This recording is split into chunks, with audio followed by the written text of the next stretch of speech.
Hello, this is Debbie from Pilates in Bridgewater with a quick little video for you. So this is going to be some standing stretches for gardeners. So if we think about the position we're in for gardening, I'm always squatting down. Sometimes you have one leg down as you're doing stuff like this, which means one hip is up, one hip is down. You're a bit tilted like this. We're all forward, we're all up pulling and pulling this way. There's not so much sort of going behind us. So that's what we need to do. So it's just a very quick one. This is going to be when you actually get up, you're going to find that you need to stretch out. Your body tells you what it needs to do. It's saying, I want to sort of come down from this position and I want to reach up and stretch up to the ceiling or the sky. Come down again and then roll up. Okay, so when you come down, you need your abdominals in, remember, that's what we normally do with Pilates. And you want to stretch up and get those arms behind you, not in front of you or up here, but really open out. Everything down the front of the body needs to open out. So you can maybe just do that about 10 times. And that's going to stretch out all those muscles, those arms, the chest muscles, and the muscles in the hips that have been bent over. So we'll do that about 4 more times. Just stretch up, and I found that the body, if you want to stretch one way, if you go the other way first and then bring your body back up, it likes it even more. So rather than just go straight into it, we're going back up. I'm coming up there. Okay, one more. Reach down and then come up. The next thing that we will have done, we want to rotate, because we will again have all been forward like this. So hands up straight. And the body again doesn't want to be swung around violently when it's been in this position for a long period of time. So relax your shoulders, press your feet down into the ground, pressing the feet down activates your abdominals. And then we take the right hand out and we come back in again. We take the right hand a little further and we come back in. And we're just kind of unwinding the body. Reach behind you again and come back in. And then we've got one more. And your body will allow you to really sort of stretch out. You're going to feel it opening that way. So these are all standing stretches that you can do when you get up. And again, I'm just kind of winding my way around the clock in 4 sections. And this is the final one.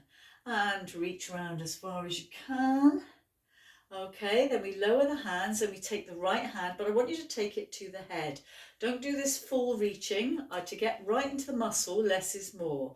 So we're pressing into those feet again because we don't want those feet to lift, and we come back up again.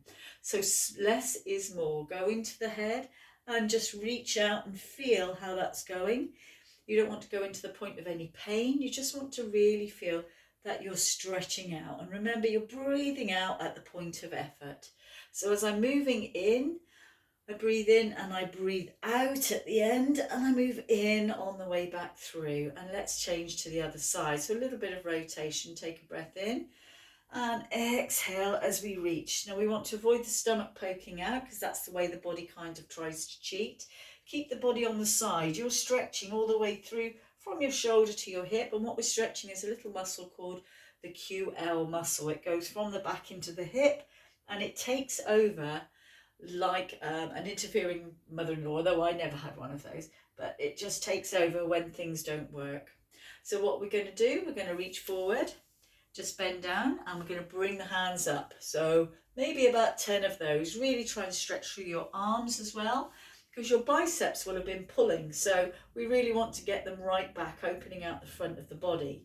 We're going to do that maybe 10 times. Then the next time you start in increments, keeping those shoulders down because they want to have come up, and we're just reaching around as far as we can, all the way around the body, unwinding it, opening out through the sides. So we're going to do this one. This is number 2. So there's only 3 I'm asking you to do. You can bring in loads of exercises, but really your body's going to need to tell you. It will tell you what it needs you to do if only you listen. If only you listen.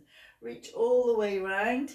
And then the final one is to hand behind the head or just to the temple and reach over. Plant those feet firmly down. So I'm going to do just about 3 more of those and 3 on the other side.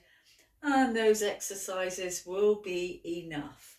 Anything else you do is kind of exacerbating the muscles that you've already used probably all afternoon or all day. You'll have been bending down, so you will have bent at the knees, you will have bent at the hips, and you'll be pulling from the arms, because most of the garden, you're not pushing, you're pulling, aren't you, really? You can push with a wheelbarrow, that's about it. And just reach over.